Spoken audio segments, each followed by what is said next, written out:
Nos dará el siguiente triángulo. A partir de este triángulo hemos de buscar las tres inecuaciones. Primero de todo buscamos los puntos, el punto B, el punto A y el punto C. A partir de estos puntos buscaremos sus ecuaciones a partir de esta ecuación. Buscaremos la recta que va del punto A al punto C. Lo vamos a sustituir y haremos un sistema. Este sistema nos dará que y más x es igual a 6.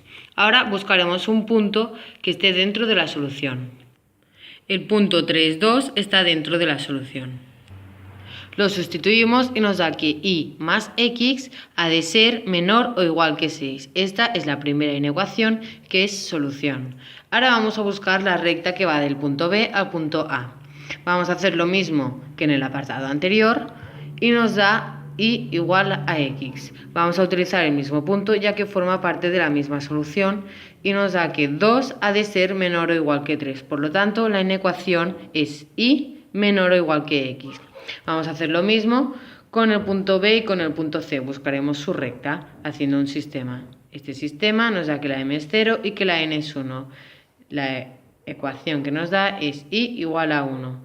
Entonces, como y ha de ser mayor o igual que 1, así nos queda nuestra inecuación.